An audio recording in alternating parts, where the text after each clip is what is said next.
بسم اللہ الرحمن الرحیم۔ السلام علیکم۔ درباری ٹی وی یوٹیوب چینل پر آپ سب کو خوش آمدید کہتے ہیں۔ سمجھ نہیں آ رہا تھا آخر یہ سب کیا ہو رہا ہے۔ میرے اچھے بلے گھر کو کس کی نظر لگ گئی تھی۔ اتنی مشکلوں بعد تو میرا گھر بسا تھا۔ ایسا لگ رہا تھا اب پھر سے اجڑ جائے گا، سب ختم ہو جائے گا۔ میرے ہاتھوں سے سب نکلا جا رہا تھا۔ اس سب کے پیچھے مجھے جو شخص لگ رہا تھا اس کا نام لینا بھی میرے لیے تکلیف دہ تھا۔ بھلا وہ ایسا کیوں کرتا؟ وہ تو کبھی بھی میرا برا نہیں چاہ سکتا، مگر سارے اشارے اس کی طرف جاتے تھے۔ یہ سوچ ہی میرے لیے پریشان کن تھی۔ اگر جو یہ حقیقت ہوا تو اسے آگے مجھ سے کچھ سوچا ہی نہیں گیا۔ پھر ایک روز وہی ہوا جس کا مجھے ڈر تھا۔ آج پھر میری صبح آنکھ کھلی تو سورج سوا نیزے پر تھا۔ پورے صحن میں دھوپ پھیلی ہوئی تھی۔ میری ساس کا شور اور ڈانٹ پھٹکار کی آواز پورے گھر میں پھیلی ہوئی تھی۔ میں ہڑبڑا کر اٹھ بیٹھی۔ میرے شوہر بھی روزانہ کی طرح کام پر جا چکے تھے۔ میں پریشان ہو گئی۔ اب بلا ناغہ ایسا ہی ہونے لگا تھا۔ میں رات کی سوئی صبح دن چڑھے تک سوتی رہ جاتی تھی۔ جانے کیوں میری آنکھ ہی نہیں کھلتی تھی۔ اور میری ساس صبح کا ناشتہ بناتے ہوئے گھر میں شور شرابہ کیے رکھتی تھی۔ میرے شوہر تو اب مجھ سے ہر وقت ناراض ہی رہنے لگے تھے۔ قصور ان کا بھی نہیں تھا، ان کو ناشتہ وقت پر نہیں ملتا تھا، کپڑے پریس نہیں ہو پاتے تھے، سب کچھ ڈسٹرب ہو گیا تھا۔ ایسے میں ان کا ناراض ہونا تو بنتا تھا۔ میں نے اٹھ کر بستر سمیٹا اور منہ ہاتھ دھوتے ہوئے یہی سوچنے لگی کہ آخر مجھے کیا ہو گیا تھا۔ میں شروع سے صبح سویرے جاگنے کی عادی تھی، اور جب شادی ہو کر آئی تو میری اسی عادت کی وجہ سے میری ساس مجھ سے خوش رہنے لگی تھی۔ صبح سویرے جاگ کر میں پورے گھر کا کام سنبھال لیا کرتی تھی۔ میں نے شادی کے بعد اپنی ساس کو بالکل ہی کاموں سے ہٹا دیا تھا، مگر اب کچھ دنوں سے میرا روزمرہ کا معمول بہت خراب ہو چکا تھا۔ اس وجہ سے میری ساس کا موڈ بھی مجھ پر خراب رہنے لگا تھا۔ سارے گھر کا ماحول عجیب ہو گیا تھا، بس میرے سونے کی وجہ سے ایسا ہو رہا تھا۔ میں اس وجہ سے بہت پریشان تھی۔ کچھ دن بعد میرے سر میں شدید درد ہوا تو میرے مولوی بھائی نے مجھے پانی دم کر کے پلایا۔ میں نے وہ پانی پیا تو مجھے سکون کی نیند آ گئی۔ لیکن اب ایسا روزانہ ہو رہا تھا۔ میں رات کو سوتی تو صبح آنکھ ہی نہیں کھلتی تھی۔ اب مجھے گھبراہٹ ہونے لگی تھی کہ آخر یہ کیا ماجرا ہے۔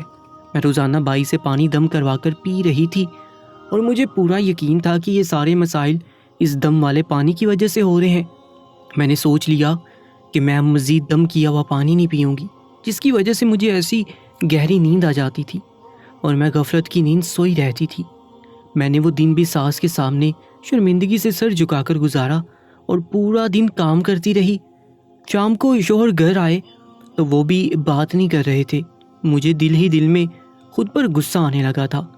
رات کا کھانا کھا کر ہم فارغ ہوئے تو میرے مولوی بھائی نے معمول کے مطابق مجھے پانی دم کر کے دیا، مگر میں نے پانی پینے سے انکار کر دیا اور اسے کہا کہ اب مجھے دم والے پانی کی ضرورت نہیں رہی۔ میری بات پر وہ بری طرح گھبرا گیا تھا اور مجھ سے ضد کرنے لگا کہ میں ضرور یہ پانی پیوں۔ وہ مجھے الٹے سیدھے دلائل دے رہا تھا اور سمجھا رہا تھا کہ مجھے نظر لگ جانے کا خطرہ بھی رہتا ہے، اس لیے مجھے یہ پانی مزید کچھ عرصہ پیتے رہنا چاہیے۔ میرے بھائی کی بخلاہٹ اور پریشانی نے مجھے ٹھٹکا دیا تھا۔ مجھے شک گزرا کہ کہیں کوئی بات تھی جو میرا بھائی مجھ سے چھپا رہا تھا۔ میں نے بظاہر اپنے بھائی کے سامنے حامی بھر لی اور اس سے پانی کا گلاس لے لیا۔ میں بغور اپنے بھائی کا جائزہ لے رہی تھی۔ وہ میری نظروں سے گھبرا کر اٹھا اور میرے سامنے سے ہٹ گیا۔ میں نے ٹھان لی تھی کہ اب میں وہ دم والا پانی نہیں پیوں گی اور اصل معاملہ جاننے کی کوشش کروں گی جس کی وجہ سے ایسا ہو رہا تھا۔ میں نے اپنے بھائی کے جاتے ہی وہ پانی پودوں میں گرا دیا اور گلاس ایک طرف رکھ کر سو گئی۔ اس رات میں نے محسوس کیا کہ میرے شوہر اپنی جگہ دوسرے کمرے میں بنا کر چلے گئے تھے، اور تھوڑی دیر بعد کمرے میں میرا بھائی داخل ہوا تھا۔ اس نے مجھے سویا ہوا پا کر جو حرکت کی وہ میرے ہوش اڑا گئی تھی۔ میں سکتہ زدہ سی نیم اندھیرے میں اپنے بھائی کو دیکھ رہی تھی جو اتنی دنوں سے مجھے دھوکہ دے رہا تھا اور میرے شوہر اور میرے درمیان آ گیا تھا۔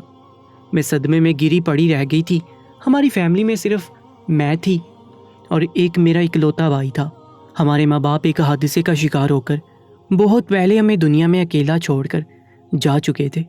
ہم دونوں بہن بھائی بہت بڑے نہیں تھے، مگر اتنے بچے بھی نہیں تھے کہ اکیلے نہ رہ سکتے۔ رشتہ دار ہماری ذمہ داری اٹھانے سے پرہیز برت رہے تھے۔ جب میں نے یہ بات محسوس کی تو سب سے صاف الفاظ میں کہہ دیا کہ میں اور میرا بھائی ایک دوسرے کا سہارا ہیں اور ہمیں کسی دوسرے کی ضرورت نہیں۔ ہمارے سب رشتہ دار میری صاف گوئی اور منہ پھٹ جملوں پر ناک بو چڑھا کر چلے گئے تھے۔ ہمارے والد صاحب گورنمنٹ ملازم تھے، ان کی پینشن ہم دونوں بہن بھائی کے لیے کافی تھی۔ میری والدہ کی ایک دوست تھی پروین آنٹی، وہ ہمارے پاس اکثر چکر لگا لیتی تھی، جس سے ہمیں سہارا ملا ہوا تھا۔ میں اپنی تعلیم حاصل کر رہی تھی اور میرا بھائی مدرسے میں پڑھتا تھا۔ وہ اپنی تعلیم چھوڑ کر جانے کن کاموں میں پڑ چکا تھا۔ میں نے جب محسوس کیا کہ وہ مدرسے نہیں جا رہا تو ڈر گئی کہ کہیں وہ الٹے سیدھے کاموں میں نہ لگ گیا ہو۔ جب میں نے چھپ کر اس کی سرگرمیوں کو توجہ دینا شروع کی تو میں حیرت کے مارے گنگ رہ گئی۔ میرا بھائی تو مسجد جانا شروع کر چکا تھا اور ہمارے محلے کی مسجد میں مولوی صاحب کے ساتھ مسجد سنبھال رہا تھا۔ میں نے اس کو سمجھانے کی کوشش کی کہ پہلے وہ مدرسے سے تعلیم پوری کر لے، پھر مسجد میں کام بھی مل جائے گا، مگر وہ بضد تھا۔ اس نے چند ہی دنوں میں باقاعدہ امامت کروانی شروع کر دی تھی۔ مسجد کے مولوی صاحب بہت بوڑھے ہو چکے تھے اور اب وہ بھی یہی چاہتے تھے کہ میرا بھائی مسجد سنبھال لے۔ جو میں نے بھائی کو بدستور وہی کام کرتے دیکھا تو اسے اس کے حال پر چھوڑ دیا۔ میں نے ابھی اپنی گریجویشن پوری کی تھی کہ جاننے والوں میں سے میرے لیے بہت اچھے رشتے آنے لگے۔ میں بہت خوبصورت تھی اور پڑھی لکھی تھی۔ پھر جس طرح ذمہ داری سے میں نے گھر سنبھالا ہوا تھا، یہ بات لوگوں کو متاثر کر رہی تھی۔ پروین آنٹی کو جب میں نے آنے والے رشتوں کا بتایا تو وہ بھی خوش ہو گئی۔ میرے لیے آئے سب رشتے بہترین اور مناسب تھے۔ پروین آنٹی کی ہدایت پر میں نے اپنے بھائی کو اپنے رشتوں کے بارے میں بتایا تو وہ اچھل کر رہ گیا۔ میرا بھائی تو فوراً انکار کرنے لگا اور سختی سے بولا کہ وہ اور میں ایک ساتھ رہیں گے اور کبھی شادی نہیں کریں گے۔ مجھے لگا اس کا دماغ خراب ہو گیا ہے۔ میں نے اسے سمجھانے کی بہت کوشش کی مگر وہ اپنی ضد پر ڈٹ گیا تھا۔ میں پریشان ہو گئی۔ میرا بھائی اس معاملے میں بہت زیادہ ضدی ثابت ہوا تھا۔ وہ باہر ہر رشتے کو انکار کرنے لگا اور ہر وقت اس کا مزاج خراب رہنے لگا۔ مجھے لگا کہ شاید وہ اکیلا ہونے سے گھبرا رہا ہے، کیونکہ جو بھی رشتہ آتا تھا وہ لوگ میرے بھائی کو ساتھ رکھنے سے انکار کر دیتے تھے۔ حالانکہ بھائی مجھ سے بڑا تھا مگر میں نہیں چاہتی تھی وہ اکیلے رہے۔ ہم دونوں کی ایک دوسرے کی بڑی فکر تھی۔ ہمیں یاد ہے ماں باپ کے بغیر کیسے بھائی نے ہمیں پالا پوسا، ہمیں پڑھایا۔ میرے لیے کھانا بھی اپنے ہاتھوں سے بناتے تھے، کیونکہ میں چھوٹی تھی، انہیں ڈر تھا کہیں میں خود کو جلانے دوں، اس لیے مجھے چولہے کے پاس بھی نہیں چھوڑتے تھے۔ بھائی کی ضد دیکھ کر میں نے بھی شادی کا معاملہ فی الحال کے لیے حالات پر چھوڑ دیا۔ جو نصیب میں لکھا ہوگا ویسے ہی ہوگا۔ آنٹی پروین کو یہ بات پتہ چلی تو ان کو بھی یہی لگا کہ میرا بھائی انجان لوگوں میں بہن دینے سے گھبرا رہا ہے اور اپنے اکیلے پڑ جانے کی فکر اسے رشتوں سے انکار کرنے پر مجبور کر رہی ہے۔ اس کا حل یہی تھا کہ پہلے میرے بھائی کی شادی کر دی جاتی۔ مجھے یہ بات مناسب لگی تو میں نے بھائی سے اس کی شادی کی بات کی، لیکن مجھے تب حیرت کا جھٹکا لگا جب اس نے اپنی شادی سے انکار کر دیا اور صاف کہہ دیا کہ وہ بس میرے ساتھ رہے گا۔ یہ بات اب مجھے مزید پریشانی میں دھکیل رہی تھی۔ ایسا ممکن نہیں تھا کہ ہم دونوں ہمیشہ ایک ساتھ رہتے اور کبھی شادی نہ کرتے۔ محلے والے تو پہلے ہی ہم پر باتیں بنانے لگے تھے۔ دو جوان بہن بھائی اکیلے گھر میں رہ رہے ہیں، اس لیے میں چاہتی تھی جلد از جلد میری شادی ہو جائے۔ مجھے محلے والوں پر بھی غصہ آتا کہ ایسا کیسے بول رہے ہیں، ان کو ذرا شرم نہیں آتی۔ ہم دونوں بہن بھائی ہیں، ہمارا مقدس رشتہ ہے اور ہمیں معلوم ہے رشتوں کا احترام کیسے کرتے ہیں۔ بس بھائی بھی مجھ سے بہت زیادہ اٹیچ تھا، اس لیے میری شادی کرنے سے گھبرا رہا تھا اور کچھ نہیں تھا۔ جب بہت سوچ و بچار کے بعد بھی کوئی حل نہ ملا تو پروین آنٹی نے مجھ سے اپنے بیٹے اویس کے رشتے کے لیے بات کی۔ ان کا خیال تھا کہ میرا بھائی انہیں اور ان کے بیٹے کو اچھے سے جانتا ہے تو وہ انکار نہیں کرے گا، اور پروین آنٹی کا گھر بھی بہت بڑا تھا، گھر کے ساتھ ان کا دل بھی بڑا تھا اور پیسے کی بھی کوئی کمی نہیں تھی۔ انہیں میرے بھائی کو ساتھ رکھنے پر کوئی اعتراض نہیں تھا اور اپنے بڑے بیٹے کے ساتھ میری شادی بھی اسی لیے کرنا چاہتی تھی تاکہ مجھے اور میرے بھائی کو سہارا مل جائے اور انہیں بھی اچھی بہو مل جائے۔ میں سلجھی ہوئی طبیعت کی مالک تھی۔ آنٹی پروین کو مجھے بہو بنانے میں کوئی آر محسوس نہیں ہو رہا تھا۔ مجھے بھی ان کی مخلصی پر کوئی شک نہیں تھا۔ ان کا بیٹا پڑھا لکھا تھا اور اچھا کما رہا تھا۔ میں نے اپنے بھائی سے بات کرنے کا سوچا اور جب رات کو میرا بھائی گھر آیا تو میں نے اسے پروین آنٹی کا خیال بتایا۔ میں نے محسوس کیا کہ میری شادی کی بات سن کر میرے بھائی کا مزاج معمول کے مطابق بگڑ گیا تھا۔ میں نے زد چو کر کہا کہ کیا شادی کے بغیر نہیں رہا جا سکتا؟ کیا ہم دونوں ایک دوسرے کے لیے کافی نہیں جو تم نے ایک نئی رٹ شروع کی ہے، شادی والی؟ بھائی کے غصے پر میں ڈر گئی۔ میں اس کی کم عقلی اور ضد پر اپنا سر پکڑ بیٹھی۔ مجھے اب احساس ہو رہا تھا بھائی کچھ زیادہ ہی جذباتی ہو رہا تھا۔ اور یہ صحیح نہیں تھا۔ جیسے کوئی بچہ اپنا کھلونا کسی کے ساتھ شیئر نہیں کر پاتا، ویسے ہی بھائی مجھے کسی کے ساتھ شیئر نہیں کرنا چاہتا تھا۔ میں بھائی کی وجہ سے بھی پریشان ہو گئی تھی، کچھ سمجھ نہیں آ رہا تھا کیسے بھائی کو سمجھاؤں۔ بھائی کی مجھ سے محبت اپنی جگہ، مگر اس محبت میں انسان اتنا بھی شدت پسند نہ بنے کہ اپنے لیے اور دوسروں کے لیے مشکلیں کھڑی کر دے۔ میرے پاس اب سختی کے علاوہ کوئی راستہ نہیں تھا، تبھی میں نے اسے غصے سے کہا کہ ایسا ممکن نہیں ہے، وہ اور میں اکیلے اس گھر میں رہیں، یا اسے شادی کرنا ہوگی یا مجھے۔ اگر آپ میری شادی پر راضی نہیں ہو رہے، مجھے رخصت نہیں کرنا چاہتے، تو آپ کو شادی کرنی ہوگی، پھر میں کہیں نہیں جاؤں گی، اسی گھر میں آپ کے ساتھ رہوں گی، بس آپ جلدی کوئی لڑکی ڈھونڈ کر شادی کر لیں۔ میری بھابھی آئے، بھتیجے آئے، گھر میں رونق ہو، میں بھی تنہائی سے اکتا گئی ہوں۔ میں نے آرام سے انہیں سمجھانے کی کوشش کی، مگر مجھے لگ تو نہیں رہا تھا کہ اس سے بھائی کا فیصلہ بدلے گا یا ان کو کوئی فرق پڑے گا، مگر میں اپنی طرف سے ہر کوشش کر رہی تھی۔ وہ میری بات پر پریشان ہو گیا اور کوئی جواب نہیں دے پایا، چپ کا چپ رہ گیا، اور میں اسے سوچنے کا وقت دیتے ہوئے اٹھ کر اپنے کمرے میں چلی گئی تھی۔ بھائی کا رویہ، یہ شدت پسندی میرے لیے مصیبت بنتا جا رہا تھا۔ مجھے شادی کا کوئی خاص شوق نہیں تھا، مگر میں تنگ آ گئی تھی لوگوں کی معنی خیز باتیں سن کر۔ یہی وجہ تھی کہ میں شادی کرنا چاہتی تھی۔ مجھے اپنے بھائی سے بہت پیار تھا، اگر ہمارا کوئی سہارا ہوتا تو میں اس کی خواہش پر اسے کبھی اکیلے چھوڑ کر نہ جاتی، مگر میں نہیں چاہتی تھی کہ محلے والے ہم پر باتیں بنائیں۔ آنٹی پروین کے لیے میں اسی لیے مان گئی تھی کیونکہ وہ میرے بھائی کو بھی ساتھ رکھنے پر تیار ہو گئی تھی۔ وہ امی کی دوست تھیں اور میری ماں سے مخلص تھیں کہ ان کے جانے کے بعد بھی ان کے بچوں کی خبر گیری کرتی تھی بغیر کسی لالچ کے۔ ایسے وقت میں جب ہمارے رشتہ دار ہی ہمیں نہیں پوچھتے تھے، وہاں آنٹی پروین ہفتے میں 1-2 چکر لگاتی تھی۔ میں ان کی بہت مشکور تھی، مجھے کوئی پریشانی یا کوئی مسئلہ ہوتا تو میں ان سے پوچھتی۔ اب بھی میری پریشانی دیکھ کر انہوں نے اپنے بیٹے سے میری شادی کا فیصلہ کیا تھا، اس پر میں ان کی احسان مند تھی، مگر اگلا مرحلہ بھائی کو راضی کرنے کا تھا۔ اگلی صبح میرا بھائی مسجد جانے لگا تو میرے پاس رکا اور سر جھکا کر مجھے شادی کی اجازت دے دی، مگر ساتھ ہی شرط رکھی کہ وہ بھی میرے ساتھ رہے گا۔ مجھے اس کی بات پر کوئی اعتراض نہیں تھا، میں تو خود بھی یہی چاہتی تھی۔ بھائی کی اجازت پر میں بہت ہلکی پھلکی ہو گئی تھی، ایسا لگ رہا تھا میرے سر سے بہت بڑا بوجھ ہٹ گیا ہو۔ مجھ سے صبر نہیں ہو رہا تھا کہ آنٹی آئے اور میں انہیں بتاؤں، اس سے پہلے کہ بھائی پھر اپنے فیصلے سے مکر نہ جائے۔ تیسرے دن جب آنٹی پروین مجھ سے ملنے آئی تو میں نے خوشی آنٹی پروین کو بتایا کہ بھائی اس رشتے پر راضی ہو گیا، اور پھر آنٹی پروین نے ساری تیاریاں کی اور جھٹ منگنی پٹ بیاہ کی مصداق میں بیاہ کر آنٹی پروین کے گھر چلی گئی۔ وعدے کے مطابق آنٹی پروین نے ساس بن کر بھی میرے بھائی کو ساتھ رکھنے پر اعتراض نہیں کیا تھا۔ میرا شوہر اویس بہت اچھے ساتھی ثابت ہوئے تھے۔ میری ساس اور شوہر دونوں ہم بہن بھائی کا بہت خیال رکھتے تھے۔ میں ان کے احسانوں کا بدلہ نہیں چکا سکتی تھی، میں آنٹی کو شکایت کا کوئی موقع نہیں دینا چاہتی تھی، اس لیے بدلے میں میں نے ان کا سارا گھر سنبھال لیا تھا۔ میں صبح سویرے اٹھ کر پورا گھر سنبھال لیتی تھی اور اپنی ساس کو کاموں سے فارغ کر کے سکون دے دیا تھا۔ میرا بھائی الگ تھلگ رہنے لگا تھا اور اب مجھ سے بات کرتے ہوئے بھی 100 بار سوچتا تھا۔ اسے میری ساس اور شوہر کا میرے قریب رہنا یا حق جتانا برا لگتا تھا، میں اس کا رویہ نہیں سمجھ پاتی تھی۔ وہ میری شادی کے بعد بھی خوش نہیں تھا، حالانکہ میں اب بھی اس کے ساتھ تھی۔ ایک دن مجھے اچانک سر میں شدید درد ہونے لگا، شاید میرا بی پی لو ہو گیا تھا یا تھکن تھی۔ اس وقت گھر پر میرے شوہر موجود نہیں تھے۔ میرا بھائی مسجد سے گھر آیا تو مجھے دیکھ کر گھبرا گیا۔ میں نے اسے بتایا کہ میرے سر میں شدید درد ہو رہا ہے۔ وہ اسی وقت کچن میں گیا اور پانی کا گلاس لا کر اس پر دم کر کے مجھے دے دیا اور بولا کہ یہ پانی پینے سے مجھے آرام آ جائے گا، اور ساتھ ساتھ ڈانٹتا رہا کہ تم سارا دن کام کرتی رہتی ہو، تم اس گھر کی بہو ہو، نوکر نہیں، اتنا کام کرو گی، آرام نہیں کرو گی تو بیمار پڑ جاؤ گی، میں آنٹی سے اور اویس سے بات کروں گا۔ بھائی غصے سے بول رہے تھے اور میں گھبرا گئی۔ نہیں بھائی پلیز ایسا مت کرنا، وہ مجھے کام کرنے کا نہیں کہتے، میں خود شوق سے اور خوشی سے کام کرتی ہوں، اپنے گھر میں کام کرنے سے کوئی نوکر نہیں بن جاتا۔ میں بہت ڈر گئی تھی کہ کہیں بھائی سچ میں آنٹی سے اور اویس سے کچھ کہہ نہ دے اور وہ لوگ مجھ سے بدگماں ہو جائیں گے کہ بھائی کو شکایت لگائی ہے۔ میں نے پانی پیا تو مجھے سکون کی نیند آ گئی اور سر کا درد بھی خود بخود ٹھیک ہو گیا۔ جب میں نے یہ بات خوشی سے اپنے بھائی کو بتائی تو اس نے مجھے نہایت عجیب بات کہی تھی۔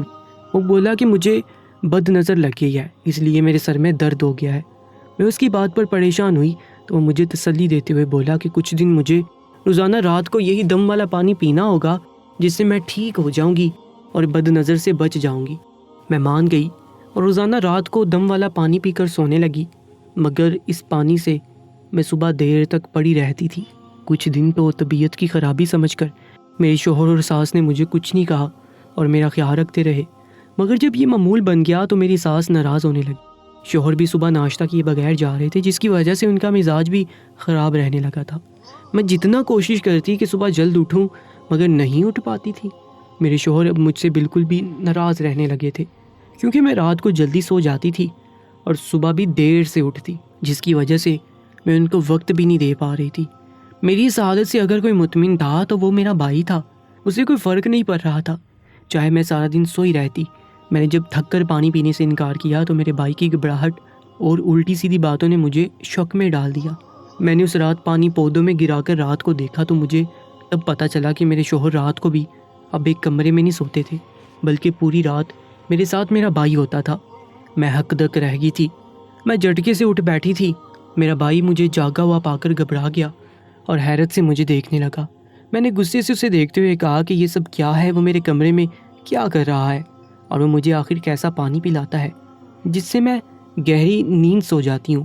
میرے سوال پر وہ پہلے تو مکرنے کی کوشش کرنے لگا اور بولا کہ وہ صرف دم کیا ہوا پانی مجھے دیتا تھا، مگر جب میں نے سختی سے سوال کیا تو وہ شرمندگی سے سر جھکا گیا اور جو انکشاف اس نے مجھ پر کیا وہ مجھے دنگ کر گیا تھا۔ اس نے مجھے جو کچھ بتایا وہ مجھے غصے کے ساتھ ساتھ افسوس بھی دلا رہا تھا۔ میرا بھائی ہمارے والدین کی حادثاتی موت کے بعد سے بہت ڈر گیا تھا۔ وہ شروع سے حساس مزاج رکھتا تھا، اس کے دل میں خوف بیٹھ گیا کہ وہ مجھے بھی کھو دے گا اور وہ مجھ سے دور جانے کا سوچ کر بھی گھبرانے لگا تھا۔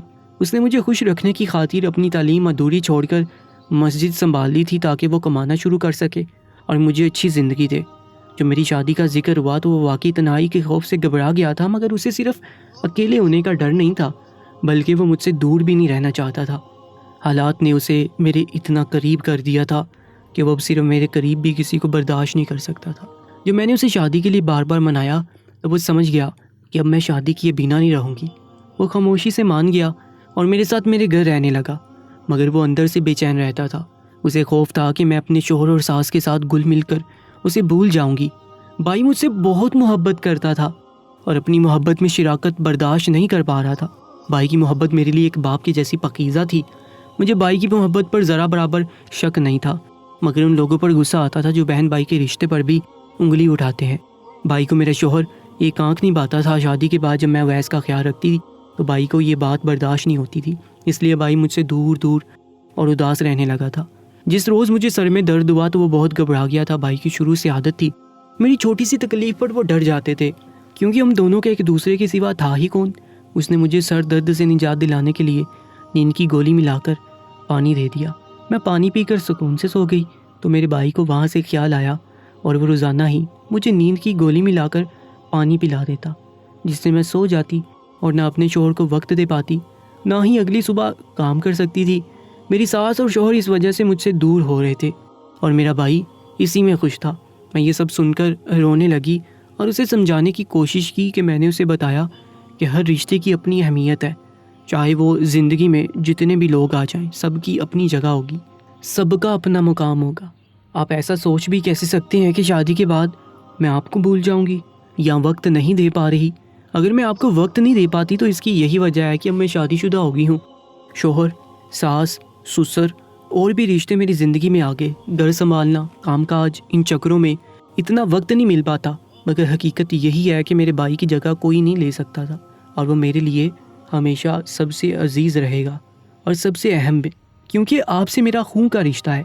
آپ میرے ماں جائیں ہیں، آپ میرا واحد رشتہ ہیں، آپ کے دم سے ہی تو میرا میکا ہے۔ میں نے اسے احساس دلایا کہ میں ان سے ویسے ہی محبت کرتی ہوں اور یہ بھی بتایا کہ وہ میرا گھر تباہ کر رہا تھا اور اگر مجھے طلاق ہو جاتی تو میں کہیں کی نہیں رہتی۔ بھائی کی اس حرکت نے میری زندگی کا سکون برباد کر دیا تھا، مگر شکر ہے وقت پر بھائی سب سمجھ گیا۔ میری بات پر وہ اپنے کیے پر شرمندہ ہو گیا اور مجھ سے معافی مانگنے لگا۔ میں نے اپنے بھائی کو معاف کر دیا۔